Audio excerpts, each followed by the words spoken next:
안건 상정에 앞서 영광군의 회의 규칙 제31조에 따라 5분 자유 발언이 있겠습니다. 발언을 신청하신 의원은 장기서 의원입니다. 장기서 의원님, 발언대로 나오셔서 발언해 주시기 바랍니다. 존경하는 국민 여러분, 김광원 의장님을 비롯한 동료 의원 여러분, 장세일 군수님을 비롯한 공무원 여러분, 안녕하십니까. 장기서 의원입니다. 다시 한번 인사 올리겠습니다.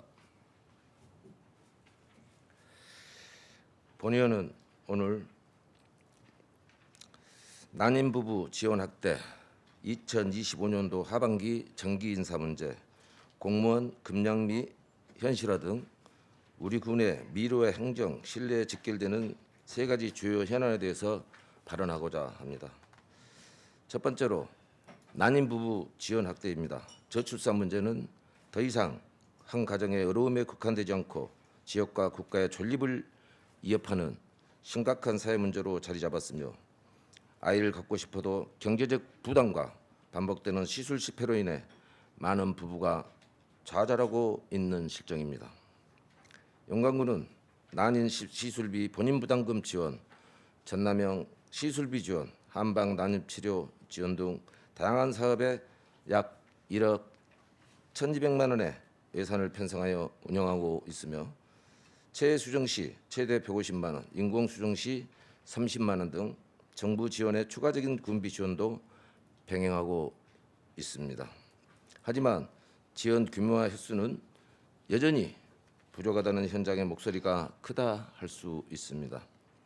경제적 이유로 소중한 출산을 포기하지 않도록 지원 금액과 횟수를 확대하고 소득 기준을 완화하는 등 보다 실질적이고 세심한 대책이 필요하다고 할 수 있습니다. 이는 단순한 복지 차원을 넘어 군민의 생애주기 전반을 책임지는 인구 정책이자 우리 군의 미래를 준비하는 중요한 과제임을 명심하시어 적극적으로 추진해 주실 것을 당부드리겠습니다. 두 번째, 2025년도 하반기 정기 인사 관련입니다. 공무원 인사는 군수의 고유 권한임을 잘 알고 있습니다. 그러나 그 권한은 성과와 능력을 기반으로 한 공정한 원칙과 명확한 기준 위에서 행사될 때 비로소 조직과 군민 모두의 신뢰를 받을 수 있을 것입니다. 이번 정기 인사에서는 명확한 기준이 없는 인사 시스템으로 인해 불신이 확산되었고 승진과 전보 대상자 모두에게 큰 상처를 남겼다는 것이며 특히 전 상하수도 사업소장을 세종시에 위치한 전라남도 중앙협력본부로 파견한 사례는 대표적인 문제로 지적되고 있다는 것입니다. 전라남도는 시군의 3급 내지 4급 공무원을 부단체정으로 파견하면서 지자체 인사청문을 잠시 간다는 비판을 받아왔습니다. 이에 시군에서는 5급 사무관을 1명 추가로 파견할 수 있도록 제도를 운영하고 있습니다. 본래 영광군 세무사무소장 직위는 6급이었으나 이를 5급으로 상향 조정한 것으로 볼 수 있습니다. 즉 이 자리는 통상 6급에서 5급으로 승진한 인사를 배치하는 것이 바람직하다고 할 수 있습니다. 그러나 이번에 배치된 전 상하수도 사업소장은 2년 이상 보직에서 성실히 근무하며 전문성과 행정 역량을 충분히 인정받아온 바 그럼에도 불구하고 과장급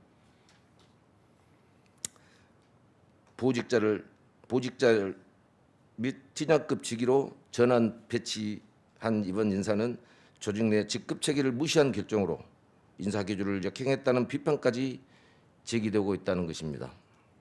이러한 인사는 공직사의 사기를 심각히 저하시킬 뿐만 아니라 군 행정 전반에 대한 국민의 신뢰를 무너뜨릴 우려가 크다 할 수 있습니다. 앞으로 성과 중심의 평가 체계를 확립하고 전문성과 연속성을 보장할 수 있는 공정하고 투명한 인사 시스템을 반드시 구축해야 할 것입니다. 세 번째, 공무원 급량비 현실화 문제입니다. 현재 공무원 초과 근무 급량비는 9천 원에 불과하며 이는 예부에서 한 끼 식사도 해결하기 어려운 수준입니다. 우리 군 공무원들은 각종 현장 대응, 야간 근무, 긴급 상황 등의 군민 안전과 편의를 위해 묵묵히 희생하고 헌신하고 있습니다. 그러나 이러한 현실을 반영하지 못하는 금양비는 공무원들의 사기를 떨어뜨리고 궁극적으로 업무 집중도와 행정 서비스 품질에까지 악영향을 미칠 수 있다는 것입니다. 비록 금양비 단가는 중앙정부의 지침과 행정안전부 내규에 따라 결정되어 지자체가 독자적으로 인상하기 어렵다는 점은 잘 알고 있습니다. 하지만 그 한계를 넘어설 수 있도록 중앙정부와 지속적으로 협의하고 전국 지자체와 연대하여 현실적인 단가 인상 필요성을 강력히 건의하고 협의해야 할 것으로 봅니다. 이는 단순한 비용 문제가 아니라 공직사회 전체의 건강성과 국민 서비스 향상으로 직결되고 있다는 것입니다. 존경하는 국민 여러분, 국민 한 분 한 분의 삶의 질을 높이고 공직사회가 자긍심을 가지고 군정을 추진할 수 있도록 여건을 마련하는 것은 우리의 책무입니다. 본연은 앞으로도 국민의 목소리에 귀 기울이며 더욱 신뢰받는 군정과 건강한 공직사회를 만들기에 최선을 다할 것을 약속드리면서 국민 여러분께 다시 한번 감사와 고맙다는 말씀을 드리면서 이상으로 온 발언을 마치겠습니다. 감사합니다.